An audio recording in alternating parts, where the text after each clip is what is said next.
das Wichtigste, was man braucht, ist die Geduld. Dass man sich Zeit für Kinder nimmt. Kinder sind Augenblickswesen, sie leben im Jetzt. Das heißt, wenn wir einen Ausflug machen, wir gehen unterwegs und es ist ein Regenwurm auf der Seite, dann brauche ich die Zeit, um den Regenwurm mit den Kindern anzuschauen. Das ist egal, ob die U-Bahn wegfährt oder sonst was ist. Sie sind im Jetzt, sie leben im Jetzt, sie sind der Regenwurm und der Regenwurm ist da und ist da, also die Geduld.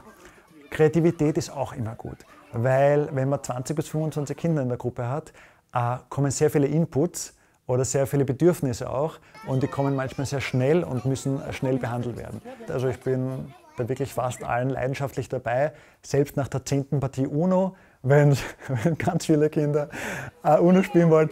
Das Spiel ist die wichtigste Lernform des Kindes. Das heißt, wenn jemand das Kind spielen sieht, das ist nicht nur Spiel, es ist Arbeit, es ist Mathematik, es ist Physik dahinter.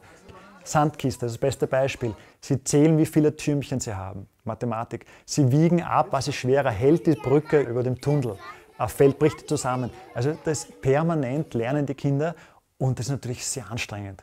Und auch das Zusammen, die emotionalen Hoch- und Tiefpunkte, die sie haben im Kindergarten, wenn sie mal die Mama vermissen, wenn nicht. Sie müssen in der Peer Group, also mit ihren Freunden und Freundinnen kommunizieren, sie müssen es lernen. Wie geht das, die Interaktion mit den anderen Freunden und Freundinnen? Ich liebe es, wenn ein Kind eine Idee hat und ich sehe, es hat eine Idee, sei es jetzt, es will ein ganz spezielles Raumschiff bauen. Und ich sehe es und dann kommt das Kind zu mir und sagt, wie könnte man das machen? Und ich kann dem Kind dann helfen. Ich will nicht zu sehr eingreifen, weil wir wollen die Kreativität des Kindes erhalten natürlich. Aber ich versuche zu helfen und bin dann da und sehe, das Kind nimmt das an, freut sich darüber und dann kann ich wieder mich zurückziehen und das Kind macht von selber wieder weiter und erforscht weiter. Das heißt, die Kinder zu beobachten, dann ihnen, wenn sie brauchen, Hilfestellungen oder Angebote zu setzen, dass sie weiterkommen in ihrem Tun, dass sie in ihrem Interesse weiterfolgen können und mich dann wieder zurückziehen und wieder beobachten. Also dieser Kreislauf und da sehe ich, wie die Kinder halt wachsen und ihre Fähigkeiten und Fertigkeiten erweitern. Ja, also man könnte sich auch zum Heil- und Sonderpädagoge spezialisieren. Da arbeitet man mit Kindern, die besondere Bedürfnisse haben oder mit Kindern mit Behinderung. Man kann auch zur Hortpädagogin oder Hortpädagoge sich spezialisieren. Dann arbeitet man mit den Schulkindern zusammen am Nachmittag. Wichtig ist, dass die Kinder selbst herausfinden, ihre Bedürfnisse und denen wollen wir gerecht werden. Die Herausforderung ist einfach, die Kinder gut zu beobachten und dadurch sie gut begleiten zu können in ihrem Tun. Vorbereitete Umgebung ist ein wichtiger Aspekt, dass einfach die Vielfalt möglich ist, dass die Kinder viele Dinge auswählen können, dass man nicht erst zu suchen anfängt, wenn es schon dringend notwendig ist.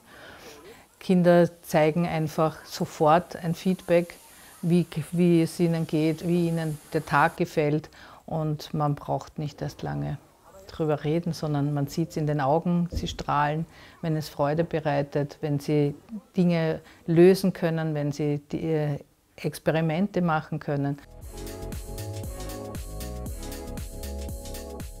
Der Boys Day ist ein Projekt des Sozialministeriums.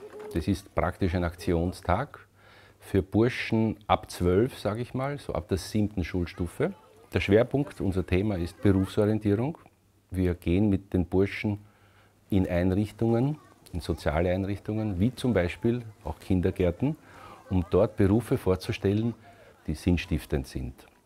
Und uns ist es wichtig, den Burschen zu sagen, man muss nicht sofort nach der Schule, man kann, aber man muss nicht sofort danach Elementarpädagoge werden.